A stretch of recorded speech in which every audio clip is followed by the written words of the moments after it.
विद्यार्थी मित्रों अमरी YouTube channel teaching में एलजी में आपનું हार्दिक स्वागत है।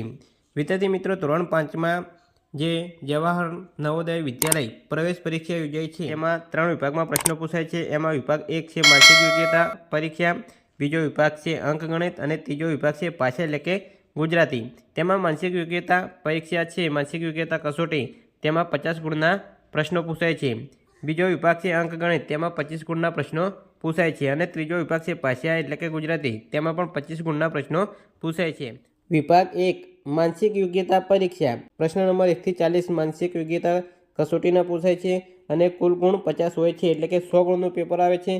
तेमां 50 गुण मानसिक योग्यता कसोटी एटले के जे आकृतिओ पूछाय छे तेना होय छे। तेमां तो मानसिक योग्यता परीक्षाना प्रश्नपत्र में नीचे मुजबना 10 प्रकारना प्रश्नों पूछी शकाय छे। एटले के जे 40 प्रश्न पूछाय छे ते अलग अलग 10 प्रकारे पूछाय छे। तेमां पहलो प्रकार से असमान भिन्न आकृति शोधो, बीजो प्रकार से आबेहूल समान आकृति नक्की करो, तीजो प्रकार से आकृति पूर्ण करो, चौथो प्रकार से क्रमिक आकृति शोधो, पांचमो प्रकार से समान संबंध आकृति नक्की करो, छठो प्रकार से भौमितिक रचना पूर्ण करो, सातमो प्रकार से दर्पण प्रतिबिंब आकृति शोधो, आठमो प्रकार से पेपर कटिंग और फोल्डिंग थी रचाती आकृतिओ, नवमो प्रकार से टुकड़ाओ जोड़े आकृति निर्माण करो और 10मो प्रकार से छुपायेल कोयड़ा समस्या आकृति शोधो। आम 10 प्रकारे आकृतिओ पूछाय छे अने दरेक प्रकार में 5-5 गुणना प्रश्न पूछाय छे एटले कुल 50 गुण में प्रश्न पूछाय छे। मित्रों 1 થી 8 जे प्रकार है तेनो अभ्यास आपणे अगाऊ करी चूक्या छीए। जेना विडियो तमे ना जोया होय तो चेनल में मूकेला छे। अने आज 9मो प्रकार है टुकड़ाओ जोड़े आकृतिनुं निर्माण करो तेनो सरल समजूती में अभ्यास करीशुं। एटले प्रकार 9 टुकड़ाओ जोड़े आकृति निर्माण करो। અહીં સૂચના આપેલી હોય છે કે આવા પ્રકારના પ્રશ્નમાં કોયડા સમસ્યા આકૃતિમાં કેટલાક ટુકડાઓ આપેલા હોય છે। આ ટુકડાઓને કોઈપણ ખૂણે ફેરવતા તેમજ એકબીજા સાથે જોડતા તૈયાર થતી અખંડ આકૃતિ એટલે કે આખી આકૃતિ ઉત્તર આકૃતિઓમાંથી શોધવાની હોય છે। એટલે કે ટુકડાઓ જોડે અને એક આકૃતિ બનાવવાની હોય છે અને તે આકૃતિ 4 option A B C D આપેલા હોય છે તેમાં આપેલી હોય છે તેમાંથી આપણે સાચો જવાબ મેળવવાનો હોય છે। આવા પ્રકારના પ્રશ્નોમાં ઉકેલ શોધવા માટે નીચેના સોપાનો ધ્યાન રાખવા પડે છે। कोयड़ा समस्या आकृति में दर्शावेल टुकड़ाओं ने क्रमांक आपो। पहला क्रम आपवानो। क्रमांक 1 नो टुकड़ो पसंद करो और तेना पर ध्यान केंद्रित करो। तो पहला नंबरनो टुकड़ो आपणे पसंद करवानो छे। एमां ध्यान आपवानुं छे कि 4 उत्तर आकृति छे एमां 4 ऑप्शन मांथी कया ऑप्शन में ते टुकड़ो आवेलो छे। जे ऑप्शन में ना आपेलो होय ए डिलीट ए ऑप्शन केन्सल कर देवानो एटले के जवाब आवशे नहीं। आबेहूल तेवो टुकड़ो इतर आकृति में छे ते उत्तर आकृति पर ध्यान आपो। इतर आकृति ने रद्द करो। आ सोपन परथी उत्तर आकृति मेळववानी शक्यता रहे छे। हवे क्रमांक 2 नो टुकड़ो पसंद करो और तेना पर ध्यान केंद्रित करो। आबेहूल तेवो टुकड़ो बीजा सोपन परथी मळेल कोई इतर आकृति में छे ते शोधो। ते ज प्रमाणे इतर टुकड़ाओ उत्तर आकृति में शोधो। आ सोपानोनो आधार लेवामां आवे छे तो तेमने योग्य आकृति सुधी पहोंचवानुं सरळ बने छे। तो विद्यार्थी मित्रों आ रीते क्रम आपशो और क्रम प्रमाणे तमे ते टुकड़ाओ 4 ऑप्शन में जोशो और जे ऑप्शन में नहीं होय ते ऑप्शन रद्द करवाना। बाकीना कया ऑप्शन होती तेमांथी आकृति तमारे पसंद करवानी रहेशे एटले जवाब मळी जशे। हवे उदाहरणोनो वधारे अभ्यास करीशुं एटले तमने ख्याल आवी जशे। અહીં નમૂનાનો પ્રશ્ન આપેલો છે તો વિદ્યાર્થી મિત્રો તમને અહીં પ્રશ્નપત્રમાં સૂચના આપેલી હશે અને સૂચના રીતે છે કે નીચેના પ્રત્યેક પ્રશ્નમાં ડાબી બાજુએ કોયડા એટલે કે સમસ્યા આકૃતિ આપેલી હોય છે તથા જમણી બાજુએ A B C D એમ 4 ઉત્તર આકૃતિઓ આપવામાં આવેલી હોય છે। હવે સમસ્યા આકૃતિમાં ટુકડાઓ જોડવાથી તૈયાર થતી આકૃતિ તે ઉત્તર આકૃતિમાં છે તે આપણને તે ઉત્તર આકૃતિમાં હશે તે મેળવવાની રહેશે। विद्यार्थी मित्रों आ रीते प्रश्न 1 में एक आकृति आपेली है तेमां 4 अलग अलग टुकड़ा आपेला है और अहीं 4 ऑप्शन आपेला है A B C और D। तो आ 4 टुकड़ा अहीं कई आकृति में आवेला है अथवा तो जॉइंट करीशुं तो केवी आकृति बनशे ते आपणे साचो उत्तर मेळववानो छे। तो विद्यार्थी मित्रों अहीं 4 जे टुकड़ा है ते आपणे D में जोवा मळे छे एटले के साचो जवाब छे D। अहीं आ प्रमाणेनो टुकड़ो ल्यो ए उपरनी तरफ जोवा मळे छे, पछी आ चौरस है ते अहीं बाजू में जोवा मळे छे अने आ 2 त्रिकोण है ते अहीं ऊपर अने नीचे जोवा मळे छे। आम डी में 4 टुकड़ा आवेला छे एटले के साचो जवाब डी छे। आ रीते आ विभाग में अहीं टुकड़ाओ 4 ऑप्शन में कया ऑप्शन में आपेला छे ते आपणो साचो जवाब रहेशे। बाकीना तमे जोशो A B अने C तेमां 4 टुकड़ा आवेला नहीं होय। અહીં વિદ્યાર્થી મિત્રો ક્રમ આપેલો છે કે પહેલા નંબરનો ક્રમ तो ये 4 ऑप्शन में જોઈશું तो અહીં 4 ऑप्शन में आपेलो है। અહીં आ 4 ऑप्शन में पहला नंबर ने क्रम की आकृति આવેલી છે। બીજા નંબરની આકૃતિ જોઈશું, આકાર જોઈશું તો બીજા નંબરનો આકાર અહીં એ નંબરમાં આવેલ નથી તથા અહીં બી નંબરમાં પણ આપેલ નથી, માટે અહીં બી આપણે રદ કરીશું। હવે વચ્ચે સી અને ડી। હવે ત્રીજા નંબરની આકૃતિ આ રીતે ત્રિકોણ અહીં આવેલો છે અને ચોથા ભાગમાં પણ આવેલો છે, પરંતુ અહીં ચોથા નંબરનો જે ત્રિકોણ છે તે બંને સરખા છે, પરંતુ અહીં નાનો ત્રિકોણ આવેલો છે, માટે આ પણ રદ થશે, એટલે વચ્ચે ડી, એટલે કે સાચો જવાબ ડી છે। તો મિત્રો આ રીતે પણ તમે જવાબ લાવી શકો છો।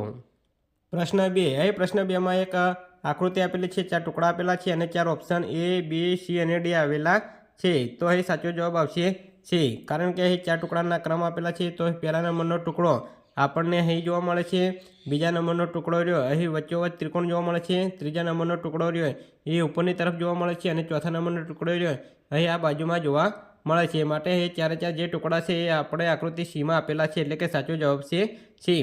બાકીના તમે એ, બી અને સીમાં જોઈશું તો આ 4 ટુકડા તમને જોવા મળશે નહીં। પ્રશ્ન નંબર 3, પ્રશ્ન નંબર 3માં આ 4 ટુકડા આપેલા છે, તો એના ક્રમ આપેલો છે 1, 2, 3, 4 અને 4 ક્રમ આપણને ઓપ્શન બીમાં આપેલા છે, એટલે કે સાચો જવાબ છે બી। બાકીના તમે એ, સી અને ડીમાં જોશો તો આ 4 ટુકડા આપેલા નહીં હોય। પ્રશ્ન નંબર 4 આપેલા છે, તો અહીં પ્રશ્ન નંબર 4માં એક આકૃતિ આપેલી છે, એમાં 4 ટુકડા આપેલા છે, 4 ટુકડા અહીં જોઈન્ટ કર્યું અને કયો આકાર બને છે તે 4 ઓપ્શન એ, બી, સી અને ડીમાંથી શોધવાનો રહેશે। તો અહીં 4 ટુકડાને જોઈન્ટ કરીશું તો આ રીતે ક્રમ આપેલા છે અને આ રીતે જોઈન્ટ કરીએ તો આપણને ઓપ્શન ડી જે આપેલ છે તે પ્રમાણે આકૃતિ મળે છે, એટલે કે સાચો જવાબ છે ડી। બાકીના એ, બી અને સીમાં અહીં આ 4 ટુકડા આપણને જોવા મળતા નથી, માટે સાચો જવાબ છે ડી। પ્રશ્ન નંબર 5, પ્રશ્ન નંબર 5માં અહીં 3 ટુકડા આપેલા છે, તો અહીં ક્રમ આપેલો છે, પહેલા નંબરનો ટુકડો, બીજા નંબરનો ટુકડો અને ત્રીજા નંબરનો ટુકડો। તો અહીં ઓપ્શન સીમાં અહીં પહેલા નંબરનો ટુકડો આપેલો છે, અહીં ઉપર બીજા નંબરનો ટુકડો આપેલો છે અને બાજુમાં ત્રીજા નંબરનો, એટલે કે 3 ટુકડા આપણને સીમાં જોવા મળે છે, એટલે કે સાચો જવાબ છે સી। બાકીના તમે એ, બી અને ડીમાં જોશો તો આ 3 ટુકડા તમને જોવા મળશે નહીં, એકાદ ગાયબ હશે, માટે અહીં સાચો જવાબ છે સી। વિદ્યાર્થી મિત્રો અહીં સ્વાધ્યાયના પ્રશ્નો જોઈશું તો ખ્યાલ આવશે કે અહીં પ્રશ્ન નંબર 1 છે, તો અહીં પ્રશ્ન નંબર 1માં 3 આકૃતિ આપેલી છે અને 4 ઓપ્શન આપેલા છે, તો 4 ઓપ્શનમાં અહીં સાચો જવાબ જોઈશું તો અહીં પહેલા નંબરની આકૃતિ એક ક્રમ આપીએ, આ બીજો ક્રમ આપીએ અને આ ત્રીજો ક્રમ આપીએ। તો અહીં એક ક્રમ, અહીં આ એક ક્રમના પહેલા નંબરની આકૃતિ છે, બીજા ક્રમની જોઈશું તો અહીં બીજા ક્રમની આકૃતિ છે અને ત્રીજો ક્રમ છે એ આ પ્રમાણે આકૃતિ છે, તો સાચો જવાબ છે બી। બાકીના એ, સી અને ડીમાં આ 3 ટુકડા આવેલા નથી, માટે એક જવાબ આવશે નહીં। હવે પ્રશ્ન નંબર 2માં અહીં 3 ટુકડા આપેલા છે, 1, 2 અને 3। તો આ પહેલા નંબરના ટુકડાને અહીં એક ક્રમ આપી દઈએ, આ બીજા નંબરનો ક્રમ આપીએ અને આ ત્રીજા નંબરનો ક્રમ આપીએ, તો આપણને સાચો જવાબ જોવા મળશે સીમાં, કારણ કે અહીં સીમાં જે પહેલા નંબરનો ટુકડો છે, આ બીજા નંબરનો ટુકડો છે અને આ ત્રીજા નંબરનો ટુકડો છે। બાકીના તમે જે એ, બી અને ડીમાં જોશો તો અહીં તમને 4 ટુકડા જોવા મળે છે, તો અહીં 1, 2, 3 અને 4 એટલે ડી આવશે નહીં, અહીં પણ 1, 2, 3 અને 4 ટુકડા જોવા મળે છે, એટલે એ પણ આવશે નહીં, અને અહીં પણ 1, 2, 3 અને 4 ટુકડા જોવા મળે છે અને એ પણ આ રીતના નથી, એટલે બી પણ આવશે નહીં, એટલે કે સાચો જવાબ છે સી। પ્રશ્ન નંબર 3, પ્રશ્ન નંબર 3માં અહીં 5 ટુકડા આપેલા છે અને 5 ટુકડા જોઈન્ટ કરશું તો કેવી આકૃતિ બને છે તે આપણને અહીં સાચો જવાબ છે સી। તો અહીં સી પ્રમાણેની આકૃતિ જોવા મળશે। તમે જોઈશું તો અહીં આ ડી નંબરની આકૃતિમાં 3 ઉપરની 3 નીચે 6 ટુકડા આવેલા છે, એટલે ડી નંબરની આકૃતિ આવશે નહીં, એટલે આપણે એ ઓપ્શનને રદ કરીશું। બાકીના અહીં બી નંબરની આકૃતિમાં 4 ટુકડા આપેલા છે, 1, 2, 3, 4 એ પણ આ રીતના આવેલા નથી, માટે બી પણ આવશે નહીં, એટલે બી પણ રદ કરીશું। હવે એ અને સી વધે છે, તેમાં એ નંબરની આકૃતિ છે, તેમાં 1, 2, 3, 4, 5, 6 તેમાં 6 ટુકડા આવેલા છે, તો એ પણ આવશે નહીં, એટલે કે જે વધે છે સી તે સાચો જવાબ છે સી। અને સીમાં જે આકાર છે તે અહીં આ 5 ટુકડા ભેગા મળી અને એવો આકાર બન્યો છે।